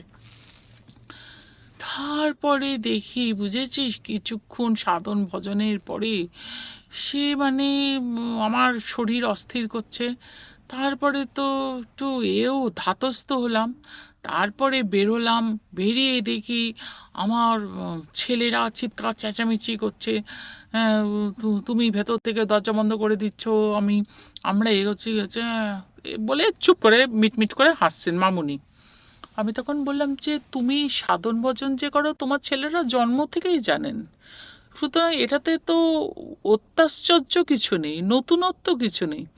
তা হঠাৎ করে ওনারা এরকম আকুল হয়ে উঠলেন কেন, কি হয়েছিল ব্যাপারটা? বলো, কি আবার হবে বলতো, কিছুই হয়নি, ওই একটু দিনটা একটু হয়ে গেছিল। আমি হয়ে গেছিল মানে, মানে ক্যালেন্ডার দিনটা, বলে না, মানে কি বলতো, বলে উনি না ঠিক এরকম বলছেন, হাসছেন, সমানে কি তো হাসছেন। আমি বলছি, ক্যালেন্ডারটা কত তারিখে তুমি ঢুকেছিলে ভেতরে? বলে ওটাই তো মুশকিল হয়ে গেছিল পম্পা, আমি যে ক্যালেন্ডারের ডেটটা থেকে ঢুকেছিলাম না, বেরিয়েছি তো ওই দিনেই। আলা তাহলে অসুবিধাটা কি হলো, মাসটা অন্য হয়ে গেছিল। হাইলাম, তুমি ওই 1 মাস না 2 মাস ছিলে ওর মধ্যে? না সেটা না ভুলে গেছি। আমি বুঝলাম সেটা বললেন না। আরে তুমি ওই, তোমার ছেলেরা আকুল হবে না? তুমি ভেতর থেকে দরজা বন্ধ করে ওই মাসখানেক ধরে তুমি কোথায় ছিলে গো? কোথায় আবার থাকবো? আলা নিশ্চয়ই কোথাও গেছিলে তুমি, তুমি বলো, তোমাকে বলতে হবে আমাকে। শোন তুই না, খুকু না অনেক ভালো জানিস, মানে আমার ওই দিদির কথা বলছে, অনেক ভালো, শান্ত, এত প্রশ্ন করে না জানিস। তুই ভীষণ প্রশ্ন করিস, ভীষণ প্রশ্ন করিস। আমি আবার কোথায় যাব, আমি নিশ্চয়ই তুমি কোথাও গেছিলে, তুমি গেছিলে, তুমি বলো, তুমি আমাকে বলো না বাবা, তুমি গেছিলে, আমি যেখানে ভাবছি সেখানেই কি? হুম এলাম, কিভাবে? হুম, শূন্য মার্গে? হুম এলাম, তা তুমি ওখানে, চুপ করে উনি থাকলেন। কিছুক্ষণ চোখটা বন্ধ করে, উনি যে কথা বলতে বলতে চোখটা বন্ধ করে ফেলতেন। খানিকটা তাকিয়ে বলল, কেন বুঝিস না? ওখানের কিছুক্ষণ আর এখানের কয়েকদিন এক, বোঝা যায় না রে। বলে আবার তারপরে আবার যে প্রশ্ন করতে গেছি, আর ওই সম্বন্ধে কিছু বলবো না, সব ভুলে গেছি। এই একটা বলেছিলেন, খুব মিষ্টি করে উনি একটু ছুঁয়ে গেছিলেন। আরেকবার উনি বলেছিলেন, আমি বলছিলাম আমার না একটা জায়গায় যাওয়ার খুব ইচ্ছা আছে, আমাকে কেউ নিয়ে যায় না, আমি ভয়ও পাই যেতে, তুমি আমাকে নিয়ে যাবে মামুনি? বল বল কোথায় নিয়ে যাবো তোকে, বল বল। আমি বললাম যে আমি মহাকুম্ভে যেতে চাই। হ্যাঁ যাবো তো, এই তো নেক্সট বারেই যে 11 সালে মহাকুম্ভ হচ্ছে হরিদ্বারে, এই তোকে নিয়ে যাব। শোন না, আমি কুঠিয়াতে থাকবো, এক পাশে তুই থাকবি, এক পাশে খুকু থাকবে, ওর বরকে নিয়ে থাকবি, তুই তোর বরকে নিয়ে থাকবি। আর না তুমি ভুলে যাবে না তো, পরে আবার তুমি খুকুকে নিয়ে চলে গেলে আমাকে বাদ দেবে না তো? মাথা খারাপ, তোকে বাদ দেবো? তুই ছাড়বি আমাকে? এই কথা দিলাম তোকে। তবে হ্যাঁ, একটা কথা তোকে বলছি, আমার ছেলের মতো যদি তুমি করো, আর আর না তোমার ছেলে আবার কি করলো, আর বলিস না। এলাহাবাদে মহাকুম্ভে গেছি, সেখানে আমার ছেলেকে পই পই করে বলেছিলাম যে তুই আসিস না, তবু এসছে। ঠিক আছে, ও অন্য ক্যাম্পে আছে, ঠিক আছে, অন্য টেন্টে আছে, ঠিক আছে, প্রফেসরকে নিয়ে এসছে সঙ্গে করে, ঠিক আছে, তোরা তোদের মতো থাক। আমি কোথায় যাচ্ছি না যাচ্ছি, এত কিসে তোদের দরকার? আমি আমার বন্ধুরা এসছে, বান্ধবীরা এসছে, জানিস, 4-5 জন বান্ধবী এসছে, দেখা করতে গেছি, তা একটু রাতই হয়ে গেছে। বান্ধবীদের সঙ্গে গল্প টল্প করছি, যোগ সাধনার আলোচনা করছি, দুম করে শব্দ। পেছনে তাকিয়ে দেখি আমার ছেলে যে প্রফেসর, সে অজ্ঞান হয়ে পড়ে গেছে। আমার ছেলে তাকে নিয়ে মানে কি করবে বুঝে উঠতে পারছে না। আমি তো তখন দৌড়ে আমার বান্ধবীদের ছেড়ে তাকে নিয়ে জলের ছিটা টিটার দিয়ে জ্ঞান ট্যান নিয়ে ছেলের ওপরে খুব এক চোটপাট নিলাম, যে কেন তুমি এসছো, কেন আমার পেছন। বলছে না মা, আসলে আমি তোমার পেছন নিইনি, ইনি দেখেছেন তোমাকে মাঝরাত্রিবেলা বেরোতে, আমাকে ডেকেছে, ডেকে বলছে তোমার মা কোথায় যাচ্ছেন, চলো না একটু দেখি। তা আমরা অনেক, আমি বারণ করেছিলাম, তা অনেক পরে পরেই গেছিলাম, গিয়ে না আসলে এই জিনিসটা দেখে না উনি অজ্ঞান হয়ে গেছেন। এই অবধি উনি মামুনি বলে যথারীতি থেমে চোখ বন্ধ, মিটমিট করে হাসি। আমিও চুপ করে বসে আছি, কখন চোখটা খুলবে না আমি জিজ্ঞেসটা করবো। কিছুক্ষণ পরে যে আমার চোখটা খুলে আমার দিকে তাকে না, আমার দিকে তাকে বলছে, হ্যাঁ বল, কি প্রশ্নটা বল। বললাম তোমার বান্ধবী তোমারই মতো, তোমরা যোগ সাধনার আলোচনা করছিলে না, যজ্ঞ করছিল ওরা, আমি ওখানেই বসেছিলাম, আমি গিয়ে জয়েন করেছিলাম মানে ওদের সঙ্গে। আল্লাহ আচ্ছা, তা ওনারা যজ্ঞ করছিলেন, খুব স্বাভাবিক ব্যাপার। তা যজ্ঞ করছিলেন, তাদের দেখে তোমার ছেলে প্রফেসর, তিনি অজ্ঞান হয়ে পড়ে গেলেন, ওরকম কোয়ালিফাইড একজন মানুষ। কি দেখেছিলেন মামুনি? কিছু তো দেখেনি রে, কিচ্ছু দেখেনি পম্পা, বিশ্বাস কর। আলাম, আমি বলি কি দেখেছিলে, ও এটাও তুই বুঝে ফেলেছিস? আচ্ছা, আমি বোঝার কে, আমি কি জানি? আমি শুধু একটুখানি যা কিছু পড়েছি, পড়াশোনা করেছি, তার থেকে আমি অনুমান করতে পারি এনারা কি অগ্নিহোত্রীর সাধিকা ছিলেন। হুম, তুই যা তো খেতে যা, তো খিদে পেয়েছে, তুই খেতে যা। আর না তুমি শুধু একটু বিস্তারিতভাবে এটা বলবে না? বলবো না, তুই একদিন দেখবি। আইলাম মামুনি, আমি যদি সত্যি কারুক্ষে এরকম দেখি আমিও অজ্ঞান হয়ে যাব। দেখবি দেখবি, অন্যভাবে দেখবি। আপনাদের বলি, অগ্নিহোত্রীর সাধিকা যারা সত্যিকারের হন, বিশেষ করে নর্মদা তটের, তারা যজ্ঞের আগুন জ্বালান কাঠ দিয়ে, অনেক সময় না, নিজের পদযুগল ঢুকিয়ে দেন। তাদের পাটার আগুনে যজ্ঞটা হতে থাকে, তাদের পায়ের কিন্তু চরণের কিছু হয় না ক্ষতিবৃদ্ধি। মানে দেখা যায় সকালবেলা অনেকটা ছাই পড়ে আছে, কিসের ছাই ঈশ্বরই জানেন, আর তারাই জানেন, মানে বিভূতি পড়ে আছে, তাদের চরণ অক্ষতই থাকে, কিন্তু এই চরণ ঢুকিয়ে দেন তারা ওই অগ্নিকুণ্ডের মধ্যে, তাতেই আগুনটা জ্বলে। এরকম একটা ভয়ঙ্কর দৃশ্য যদি কেউ দেখে থাকে চোখের সামনে, চিন্তা করে দেখুন, আমরা যে কোনো মানুষই অজ্ঞান হয়ে যাবে। তা ওনার প্রফেসর অজ্ঞান হয়ে গেছে, ওনার ছেলেও হাফ অজ্ঞান বোধহয় হয়ে গেছিলেন, হতেই পারেন। তো এটা খুব নর্মাল। এবং আমাকে মামুনি বললেন যে তুই দেখবি, আর ঠিক আছে অন্যভাবে দেখবি। আমি তো বেশ ভয়ে ভয়ে আছি। আহ, এর পরে মামুনি আমাদের যা 3 দিন কাটিয়ে, বললাম আর একজন শিষ্যার বাড়িতে আমাদের নিলেন। নিয়ে সেদিন সারাদিন খুব হৈ হৈ করলাম। যাবার সময় মামুনিকে প্রণাম করতে গিয়ে দেখি মামুনি ধ্যানস্থ হয়ে আছেন। যাই হোক, দরজার ওপার থেকে মামুনিকে প্রণাম করে চলে এলাম। তখনও ভাবতে পারিনি যে মাস 2-3 মধ্যে মামুনি দেহ ছেড়ে দেবেন।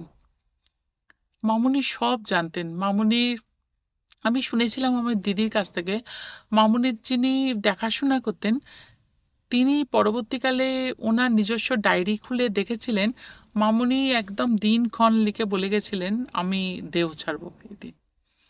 তাহলে আমার কাছে কিন্তু একটা কথা মামুনি রয়েই গেল যে কুম্ভতে আর আমার যাওয়া হলো না। এখন অবধি কিন্তু যাওয়া হয়নি। যে কোনো কারণেই হোক আমার কুম্ভটা মিস হয়ে যায়। আমি এত জায়গায় ঘুরে বেড়াই, আমি জানি না আগের বছরে যে মহাকুম্ভ হয়ে গেল, এতবার চেষ্টা করেছি, আমার মহাকুম্ভটা কিন্তু হয়নি। আমি জানি না এর কোনো কারণ, কোনো ব্যাখ্যা আমার কাছে নেই। এবারে আসি মামুনির যে বলা যে আহ, দর্শন হবে অন্য কোনো উপায়। একদিন আমার জীবনে তখন একটু অনেক কিছু নিয়ে ভীষণ চিন্তামগ্ন আমি। তো একটু অস্থির সময় যাচ্ছিল। তার বেশ মামুনি চলে যাবার বেশ অনেক বছর বাদে, অনেক বছর কেটে গেছে। একটা ডিসিশন নিতে পারছিলাম না, একটা সিদ্ধান্তে আসতে পারছিলাম না। এরকম একটা সময় খুব ভোরবেলা আমি স্বপ্ন দেখছি আমি একটা রাস্তা দিয়ে হেঁটে এমন একটা সরোবরের ভেতরে ভাসমান একটা মন্দিরে ঢুকছি। মন্দিরও না, যেখানে যজ্ঞ হয়, আর হ্যাঙ্গিং ব্রিজ, ওর ওপর দিয়ে হেঁটে আমি যেখানে গেলাম সে যজ্ঞস্থলে, দেখলাম একজন সাধিকা মা বসে আছেন, লাল পাড় সাদা শাড়ি পরা, এত বড় তার সিঁদুরের টিপ, আর পুরো এত বড় মাথার চুল, এত বড় খোলা, কোকড়ানো কোকড়ানো চুল, জটা জটা জটা ধরে গেছে, মুখ ভর্তি হাসি, কি অপূর্ব তার মূর্তি। আর অবাক বিস্ময়ে দেখলাম তার সামনে যজ্ঞকুণ্ড জ্বলছে, আর পা দুটো, তার চরণ দুটো ঢোকানো যজ্ঞের আগুনে।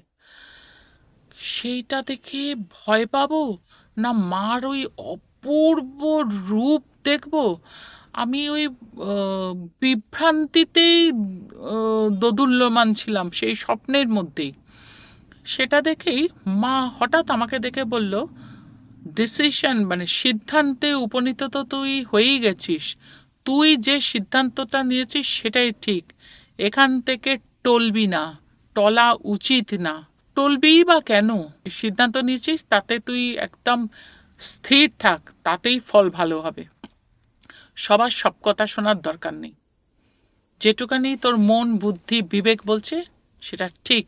আমার আশীর্বাদ রইল তোর উপর, বলে হাত দুটো তুলে আশীর্বাদ করলেন। যেন কি অপূর্ব রূপবতী উনি, তার যে কিরূপ কিরূপ, মানে আমি হয়তো সেদিন মা দুর্গাকেই দেখেছি। আজকে সরস্বতী পুজোর দিনে বসে বসে বলছি হয়তো তিনিই মা সরস্বতী ছিলেন, তিনিই মা লক্ষ্মী, বা মাতৃশক্তিই তো তিনি। মানে আমি স্বয়ং মাকেই দেখেছিলাম। সে যে কি অপূর্ব একটা অনুভূতি নিয়ে আমার ঘুমটা ভেঙেছিল ভোরবেলা। তখনই আমার মনে পড়ে গেছিল মামুনির কথা। মামুনি বলেছিলেন তুই দেখবি, অন্য কোনো উপায়, সামনাসামনি নয়। মামুনির এই কথাটা মিলে গেল। যাদের যাদের কথা বলছি তারা সবাই শুনছেন, যে কোনো লোক থেকেই হোক, মামুনিও শুনছেন সব কথা। তাকে প্রণাম জানিয়েই বলছি, মামুনি কিন্তু আমার একটা অপূর্ণ করে রেখেছেন একটা ইচ্ছা, সেটা হলো আমার মহাকুম্ভে যাওয়া। এখনো অবধি যাওয়া হয়নি। মামুনিকে আরও কিছুদিন পেলে আরও কত কিছু জানতে পারতাম, জানার ইচ্ছা ছিল, মামুনিকে পাইনি। এটা আমার খুব দুর্ভাগ্য যে মামুনিকে পেলামই না ওই 3টে দিনের বাদে। হয়তো ওই 3টে দিনই অ্যালট করা ছিল, এইটা আমি মানি। তারপরে আমি যার খুব সংস্পর্শে আসি তিনি মহামিলন মঠের বিঠ্ঠল মহারাজ। খুব স্নেহ করতেন আমাকে। উনি পুরী থেকেও আমাকে ফোন করতেন বারে বারে। বিশেষ করে নর্মদা তীর্থ সম্বন্ধে যখনই কিছু জানতে চেয়েছি উনি ভীষণভাবে সলভ করার চেষ্টা করেছেন। উনি আমাকে সে দিশা দেখিয়েছেন, সেখানের সঙ্গে যোগাযোগ করিয়ে দিয়েছেন। তার অনাবিল স্নেহ পেয়েছি। তিনি আমাদের আলাদা করে মঠে ডেকে স্পেশাল ভোগ খাইয়ে অনেক কথা সেদিন উনি বলেছিলেন। ওনার ওঙ্কারনাথজির শিষ্য ওনারা, তার কথা শুনেছিলাম, তার গুরুদেবের অলৌকিক কথা সব শুনেছিলাম। এবং সেই প্রসঙ্গে হৈরাখান বাবার কথাও এসেছিল, তার কথাও শুনেছিলাম অনেক। এই সাধক সাধিকাদের সংস্পর্শে এসে এখনো অবধি আমি ভরপুর হয়ে আছি। কত আশ্চর্য ঘটনা আপনাদের বলবো। এই পরিপ্রেক্ষিতেই বলি, বছর 12 আগে আমার এক বন্ধুর ভাই, সে কম্পিউটার ইঞ্জিনিয়ারিং পাশ করার পরে সন্ন্যাস নিয়ে চলে যান। বছরে একবার করে আসেন, এখনও আসেন, কেননা ওনার মার কাছে কথা দেওয়া আছে, ওনার মা যতদিন জীবিত আছেন উনি আসবেন একবার করে। উনি আসেন। এরকম একটা সময় আমি যখন ওই বন্ধুর বাড়িতে যাই একবার, তখন ওনার সঙ্গে আমার দেখা হয় এবং আলাপ হয়।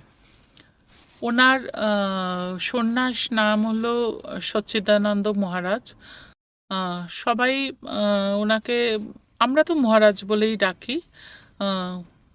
ওনার সঙ্গে কথা বলে, উনি তখন থাকতেন, ওনার সঙ্গে যখন আমার আলাপ হচ্ছে 12 সালের এই সেপ্টেম্বর, অগাস্ট সেপ্টেম্বর এরকম দিকে। উনি তখন থাকতেন হলো গোমুখের ওপরে যে তপোবন গ্লেশিয়ার, ওখানে উনি বাঙালি বাবা নামে পরিচিত ছিলেন। এখন সম্প্রতি উনি নেমে এসছেন, উনি ঋষিকেশে আশ্রম করেছেন। তো ওনার কাছে বহু অলৌকিক কথা শুনেছিলাম, বহু অলৌকিক, যে অলৌকিক কথার মানে সত্যি কথা বললে আপনাদের বিশ্বাসই হবে না হয়তো, বা অনেক প্রশ্ন আপনাদের মনের মধ্যে জাগবে, যেগুলো আমার মনে যে জাগেনি তা নয়, কিন্তু বাধ্য হয়েছি মানতে। কেননা উনি অনেক কথার মধ্যে একটি কথা বলেছিলেন যে, হ্যাঁ জানেন তো, আজকে সকাল থেকে বাবাজি মহারাজের শিষ্যরা সব আসছে, তার সান্নিধ্যের সব মানুষরা আসছেন। এই যে লাস্টে আপনি এলেন রাত্রিরের দিকে, আমি গিয়ে ওনার কাছে যখন দেখা করছি বোধহয় 8টা, 8:30 হবে, আপনিও দেখুন বাবাজি মহারাজেরই শিষ্য। এই কথাটা বলেছিলেন। আর অনেক কথার মধ্যে একটা কথা বলেছিলেন যে, আপনার কি মনে হয় যে বিষ্ণুর 4টে ধাম কেন বিখ্যাত? আলাম শঙ্করাচার্য ওনাদের করেছিলেন, পুনর্জাগ্রত করেছিলেন বদ্রীনাথ ধাম, আর পুরীধাম তো প্রাচীন যুগ থেকে আছে, দ্বারকানাথ ধাম বা রামেশ্বর ধাম। এই কারণেই বিষ্ণুর ধাম 4টে। বলে কেন? আলাম কেন তো জানি না মহারাজ। বলছিলেন এখানে বিষ্ণুর 4টে খুব রহস্যময় জিনিস রাখা আছে, যেগুলো যদি কোনো কারুর হাতে পড়ে, পৃথিবীর বা কারুর হাতে পড়ে, তেমন ঐশ্বরিক কোনো সেই সাধক সাধিকা উচ্চ স্তরের কারুর তারাই রেখেছেন এখানে। কারুর যদি পড়ে তাহলে কিন্তু বিপর্যয় অনিবার্য। আলাম তাই নাকি? বললো হ্যাঁ, শুনে রাখুন, বদ্রীনাথে যেটা রাখা আছে অতি সম্প্রতি সেটা অন্য মানুষেরই হাতে, মানে মানুষের তো অনুসন্ধান শেষ নেই, তারা অনুসন্ধান করতে করতে তার প্রায় কাছাকাছি চলে এসেছিল। ওদের ফ্র্যাকশন অফ সেকেন্ড অর মিনিটের ব্যবধানে তাকে জ্ঞানগঞ্জের যারা আছেন সাধক সাধিকারা আর বাবাজি মহারাজের তত্ত্বাবধানে তাকে সরিয়ে ফেলা হয় আরও গোপন গভীর স্থানে। কিন্তু যেহেতু এদের তার সান্নিধ্যে এসে গেছে ওই মহাপবিত্র জিনিস, মহাপ্রলয় আসন্ন। যে কোনো একটা জায়গায় একটা মহাপ্রলয় আসবেই। ভাবি যে এই 4 ধাম যখন খোলে, তখন যেদিন খোলে ওই দণ্ডি আসে, রাওয়াল নিয়ে যান কোথাও কোথাও, অন্য সমস্ত যারা সেবায়েত তারা নিয়ে যান, আর আবার নতুন করে 6 মাস বাদে দিয়ে দ্বার খোলা হয়। জানেন তো, দ্বার খুলে সেই প্রদীপটাকে জ্বলন্ত অবস্থায় দেখতে পাওয়া যায়, যে প্রদীপটা 6 মাস আগে জ্বালিয়ে দিয়ে দরজা বন্ধ করে দেওয়া হয়েছিল। কি করে সেটা জ্বলে? বললাম হ্যাঁ, সেটা শুনেছি। এবার শুনে নিন, এই যে দ্বার খোলা হয় যেদিন, তার ঠিক আগের দিন জ্ঞানগঞ্জের সেই সাধক সাধিকাদের যে শক্তি, তাদের দ্বারা আগে নাকি প্রত্যেকটা 4 ধাম বা 4 বদ্রী, 4 কেদার সবের নাকি উদ্ঘাটন হয়ে যায়, মানে পুজো আরম্ভ হয়ে যায়। প্রথম পুজোটা ওনারা করেন, আর সেটা ওই এক সময়, ওই ঠিক আগের দিন, মানে যেদিন খুলবে তার ঠিক আগের দিন, যেদিন খুলবে তার ঠিক আগের দিন, ওই রকম একটা শুভ মুহূর্তে তাদের তাদের দ্বারা আগে পূজিত হন। তারপরে তো আনুষ্ঠানিকভাবে খোলা হয় দরজা, এবং আমরা সবাই দেখি যে খোলা হলো, পুজো আরম্ভ হলো। অনেক কিছু আছে যার ব্যাখ্যা পাওয়া দুষ্কর, যেটা আরে এই সচ্চিদানন্দ মহারাজ কিন্তু গৃহজীবনে কম্পিউটার ইঞ্জিনিয়ার ছিলেন। সুতরাং আমি আগে থেকেই বলছি, কেউ কিন্তু অজ্ঞতার অন্ধকারে নিমজ্জিত কেউ না, সবাই উচ্চ শিক্ষার আলোয় আলোকিত। ফলে সকলের এইটুকানি বিচার বুদ্ধি আছে যে কোনটা সত্যি কোনটা মিথ্যে। তা সত্ত্বেও ইনি আরও অনেক কথা বলেছেন, যেগুলো খুব অস্বাভাবিক তখন লেগেছে। পরে অবাক বিস্ময়ে দেখেছিলাম যে মহাপ্লাবনের কথা উনি 6 মাস আগে জানিয়েছিলেন। ঠিক 6 মাস পরে 2013 সালের মে জুন মাসেই বোধহয় ওই কেদারনাথের বিশাল প্লাবনটা হয়, যাতে এফেক্টেড হয়েছিল বদ্রীনাথ, গঙ্গোত্রী, সব জায়গায় এফেক্টেড হয়েছিল। হ্যাঁ, সুতরাং অনেক কথাই উনি বলেছিলেন যে আমরা যেগুলো জ্ঞান বুদ্ধির বাইরে বলে উড়িয়ে দিই, আদতেই কিন্তু জ্ঞান বুদ্ধির বাইরে নয়, সেগুলো ঘটে, আমরা বুঝতে পারি না, কেননা আমাদের দৃষ্টিশক্তি সেই স্বচ্ছতা লাভ করেনি, আমরা সেই মার্গে উচ্চতায় উঠতে পারিনি। একমাত্র সাধন জগতেই এটা সম্ভব, সেই উচ্চ মার্গে ওঠা সাধনার দ্বারাই সম্ভব। সুতরাং আরও যদি গভীরে, আরও রহস্যে যেতে চান, জানতে চান, তাহলে একমাত্র পথ হলো সাধনা। হ্যাঁ, বিজ্ঞান তো আছেই, কিন্তু বিজ্ঞান যেখানে শেষ হয় তারও পর আছে। সেই পরগুলোকে কারা ভর্তি করছেন, সেই শূন্যস্থানগুলো পূর্ণ কারা করছেন? তারা করছেন যারা জ্ঞানগঞ্জে আছেন। ভেরি রিসেন্ট ওনার সঙ্গে আমার ফোনে যোগাযোগ হয়, কথা হয়। উনি এক বাক্যেই আমাকে চিনতে পারেন আর বলেন যে 12 বছর, 1 যুগ পরে আপনার সঙ্গে আবার দেখা হলো, ঠিক আছে চলুন, সঙ্গে আছে ওনারা আছেন, ওনাদের আশীর্বাদ নিয়ে চলুন, আর কোনো অসুবিধা হলে আমি আছি, আমার এনি টাইম আমার সঙ্গে যোগাযোগ করবেন। উনি এখন ঋষিকেশের আশ্রমে আছেন, আপনাদের আগেই বলেছি। ইনিও উচ্চ স্তরের সাধক। এই স্তর বললেও আবার উনি খুব একটু অসন্তুষ্টই হন। উনি বলেন আমাদের এতে স্তর বলে কিছু নেই, এটা হলো সাধনায় যে যত উন্নত হচ্ছে, উন্নতি লাভ করছে, মানে আমি যদি তাইভাবেই বলি, উন্নত সাধক। এরপরে যে সাধিকা আর তার আশ্রম সম্বন্ধে বলবো, সেটা পরে কোনো দিন বলবো আপনাদের। তার সঙ্গে মা নর্মদা জড়িয়ে আছেন, আর নর্মদা তীর্থের বহু ঘটনা অপেক্ষা করে আছে আপনাদের শোনাবার জন্য, যে ঘটনাগুলোর প্রত্যক্ষদর্শী আমি, আমার হাজব্যান্ড, আর কিছু কিছু ক্ষেত্রে আমি নিজে, সেইগুলো বলবো আপনাদের। আজ এই অবধি থাক।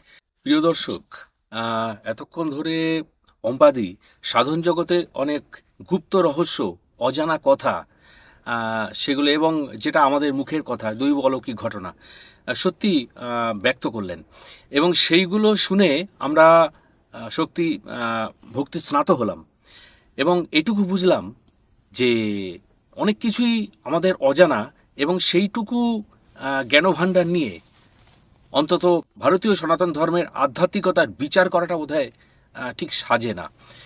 তো সেই দিক থেকে বলা চলে সাধক অলৌকিক রহস্য তারই চেষ্টা করছে, সঙ্গে আপনারা রয়েছেন, সঙ্গে পম্পা দিদের মতো মানুষেরা রয়েছেন, যারা নিজেদের জানার সঞ্চয়কে উন্মুক্ত করে দিচ্ছেন সারা পৃথিবীর আধ্যাত্মিক বাঙালিদের জন্য, এবং যারা নিজেদের এই দৈব অলৌকিক ঘটনাগুলি শেয়ার করতে চান। আমি আগের বারের মতোই বলবো, 9875585972 এই হোয়াটসঅ্যাপ নাম্বারে আমাকে ভয়েস রেকর্ডিং করে পাঠিয়ে দিন। যদি পরিবেশনযোগ্য হয় আপনার সঙ্গে যোগাযোগ করে নেব, আপনি বলবেন আর শুনবে এই সারা পৃথিবীর আধ্যাত্মিক বাঙালি। তাহলে আজকের মতো বিদায় নিচ্ছি, অবশ্যই সামনে কোনো নতুন এপিসোডের অপেক্ষায়, এবং এই চ্যানেলের পক্ষ থেকে আমি পম্পাদিকে অজস্র কৃতজ্ঞতা, ধন্যবাদ, প্রণাম জানিয়ে শেষ করলাম আজকের পডকাস্ট ভিডিও এপিসোড। নমস্কার।